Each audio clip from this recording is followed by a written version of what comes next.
Hello dear students. So today we are discussing a chapter of stereochemistry of organic compounds.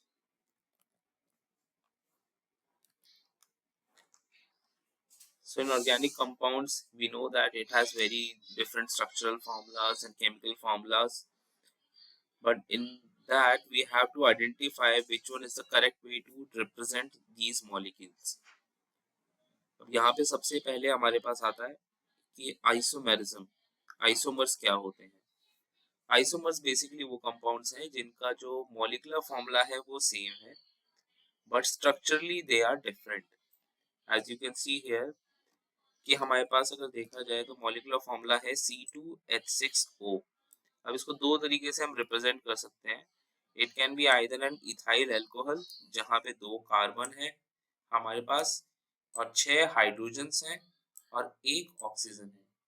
But same way से मैं इसको dimethyl ether में भी represent कर सकता हूँ। यहाँ पे भी मेरे पास दो कार्बन है और 6 हाइड्रोजन्स हैं और एक ऑक्सीजन है, बट दोनों का जो फंक्शन है वो डिफरेंट है। One is an alcohol, another is an ether. So those compounds which differ in their chemical and physical properties but they have the same molecular formula, they are called as isomers. Iso means same and mers means parts. So there are various types of isomerism. One is a structural isomerism, another is a stereoisomerism. Structural means structural part. It can be a skeletal or a chain. It can be a position. It can be a functional group. It can be a metamer or a tautomer or simply a ring chain isomerism. Stereoisomerism. The word stereo means space. The spatial configuration में अगर changes हैं, so it can be a geometrical or optical isomerism which comes under configurational isomerism, or there may be a conformational isomerism. तो इन सभी isomerism के बारे में हम पढ़ेंगे. So looking at the first thing, it is under structural isomerism. Structural means which differ in the arrangement of atoms within the molecules. तो molecule हमारा same है बट उनका अरेंजमेंट डिफरेंट है, इसलिए हम उसको स्ट्रक्चरल आइसोमेरिज्म के अंदर कंसिडर कर रहे हैं. तो पहला जो आता है वो है स्केलेटल और चेन आइसोमेरिज्म. स्केलेटल मींस का उसका जो बेसिक स्ट्रक्चर है हम उसके अंदर कुछ चेंजेस कर रहे हैं. जैसे यहाँ पे देखें pentane. Pentane has a formula of C5H12. अब पेंटेन को मैं नॉर्मल पेंटेन और एन पेंटेन कैसे बना सकता हूँ? मैं 5 कार्बन लीनियरली अरेंज्ड है, ठीक है, ये भी हो सकता है. So it is also C5H12. या फिर मैं एक ग्रुप CH3 जो एंड ग्रुप है मैं इसको फर्स्ट पोजीशन पे अगर अटैच कर देता हूँ, so this becomes isopentane. Similarly अगर मैं इस CH3 जो एंड CH3 है इसको अगर मैं फिर से किसी और कार्बन पे टर्शरी कार्बन पे अटैच कर देता हूँ, so this becomes a neopentane. But all of these n pentane, isopentane and neopentane, they have the same molecular formula which is C5H12. तो यहाँ पे डिफरेंस क्या है? इनके स्केलेटल स्ट्रक्चर का, चेन का. तो चेन को हमने रीअरेंज किया है, so this comes under chain isomerism. The second thing is position isomerism. अब यहाँ पे पोजीशन चेंज हो रही है, तो पोजीशन किसकी चेंज हो सकती है? There might be a functional group. जैसे इस केस में हमारे पास फंक्शनल ग्रुप क्या है? Chlorine. So here it is 1 chloropentane and here it is 2 chloropentane. तो क्लोरो ग्रुप यहाँ फर्स्ट कार्बन से अटैच्ड है, यहाँ पे सेकंड कार्बन से अटैच्ड है, तो इसको 2 chloropentane कर रहे हैं. सेम अगर मैं ब्यूट 1 इन और 2 इन, हम इस दो एग्जांपल को देखते हैं, तो यहाँ पे मेरे पास जो एल्कीन है वो फर्स्ट कार्बन पे है इन ग्रुप, यहाँ पे मेरे पास सेकंड कार्बन पे है इन ग्रुप. अगर हम नेमिंग करते हैं जैसे 1 2 3 एंड 4, हम जानते हैं IUPAC नॉमेनक्लेचर में जहाँ पे डबल बॉन्ड है उस साइड से नेमिंग होती है. So it is but 1 ene, it is but 2 in.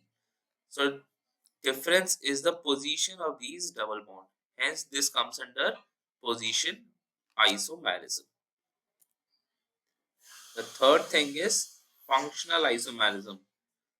So isomers which differ in the nature of functional groups associated with the molecule. अब यहाँ पे पूरा functional group ही different हो सकता है. Like in this case This is diethyl ether. This can also be represented as in a different form as butyl alcohol. ठीक है, तो हम इसको ईथर और अल्कोहल में चेंज कर सकते हैं, दोनों का मॉलिक्यूलर फॉर्मूला सेम है। तो फंक्शनल ग्रुप यहाँ पे ईथर का है, यहाँ पे alcohol same. It can be a propanaldehyde और an acetone. So one is a aldehyde, another is a ketone. तो यहाँ पे functional group is different.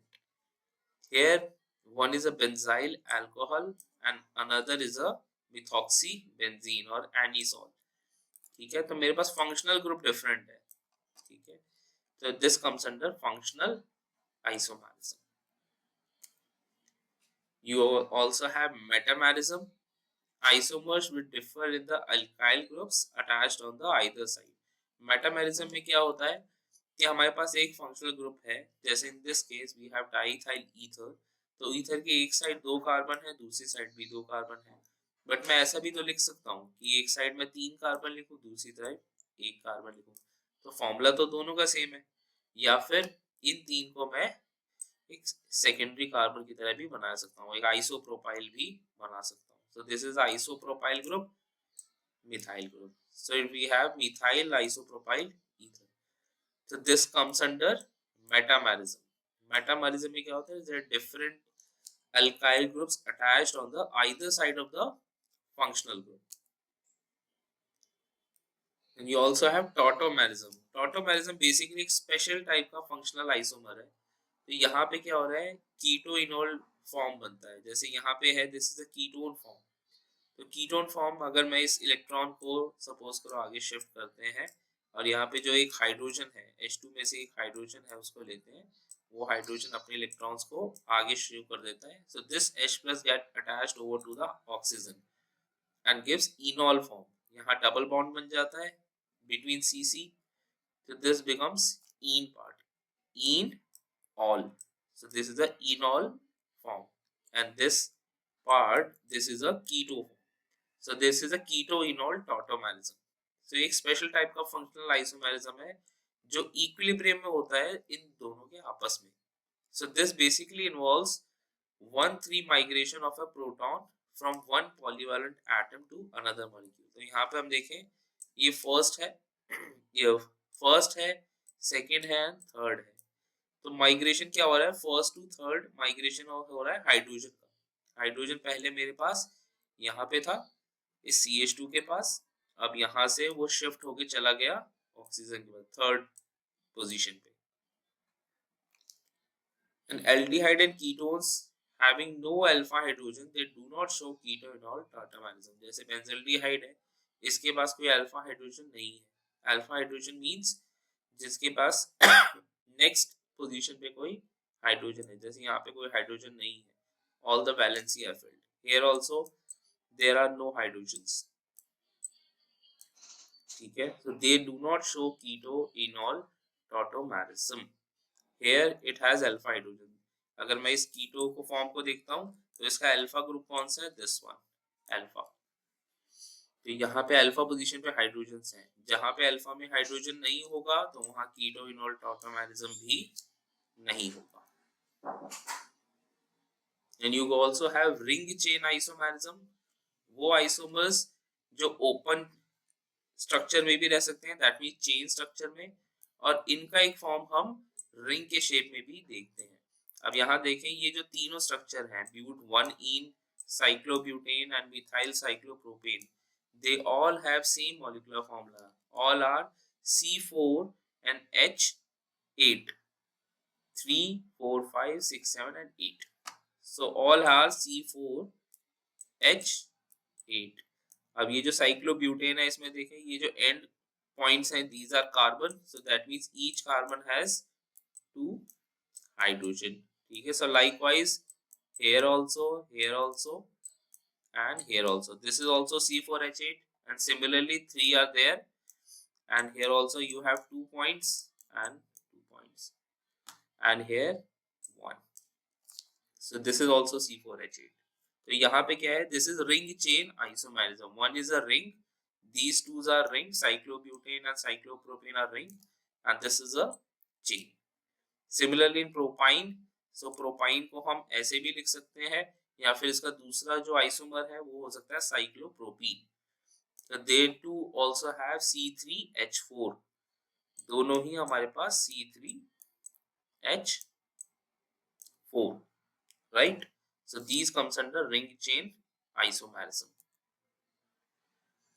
Stereoisomerisms क्या है?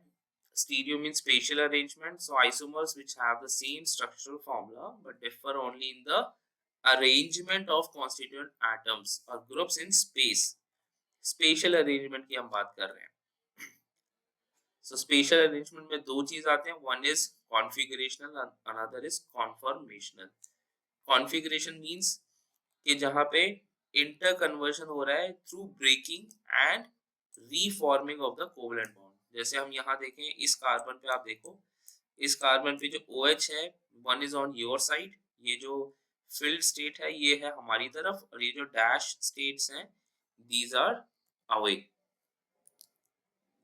फिल्ड हमारी तरफ है, डैश दूसरी तरफ है। इस केस में क्या हुआ, जो डैश वन है दिस इज OH, यहाँ पे फिल्ड वन OH था। तो बेसिकली ये तभी पॉसिबल है जब ये बॉन्ड ब्रेक करेगा और वो दूसरी जगह फॉर्म होगा। तो कॉन्फ़िगरेशन तभी हो सकता है जब ब्रेकिंग और रीफॉर्मिंग ऑफ कोवलेंट बॉन्ड हो। कॉन्फॉर्मेशनल क्या है, सिंपली मैं इस कार्बन से अगर रोटेट कर देता हूँ, अगर हम इसको पर्टिकुलर डायरेक्शन में रोटेट कर दें, जैसे यहाँ पे देखें ये Br है, यहाँ HHCl है, this is also HHCl, but अगर हम इसको रोटेट करें, ऐसे घुमाए, तो घुमाने पे Cl ऊपर चला जाएगा, इस पोजीशन पे आ जाएगा, वापस सेम स्ट्रक्चर बन जाएगा। सो this is a conformer or conformational isomer. So remember this, configuration involves breaking and reforming of bonds. ठीक है, यहाँ पे अगर मैं रोटेशन करूँ तो ये स्ट्रक्चर पॉसिबल नहीं होगा। अगर मैं OH को, सपोज करो OH को हम रोटेट करके इधर लाएं, तो OH का नेक्स्ट CH3 है, बट यहाँ OH का नेक्स्ट H बन रहा है। ठीक है, तो सेम चीज नहीं है। तो ये कब हो सकता है, जब वो ब्रेकिंग और रीफॉर्मिंग ऑफ बॉन्ड्स हो। Okay, so these are the difference between configurational and conformational isomerism. So here I want you to pause this video and try these questions yourself. Okay, I've given you four examples. तो आपने ये बताना है कि ये क्या है, क्या ये रिंग चेन आइसोमर्स हैं, क्या ये पोजिशनल आइसोमर्स हैं, स्ट्रक्चरल हैं, कॉन्फॉर्मर्स हैं, क्या है, आपने मार्क करना है। ठीक है, so I'll see you in the next video. Thank you.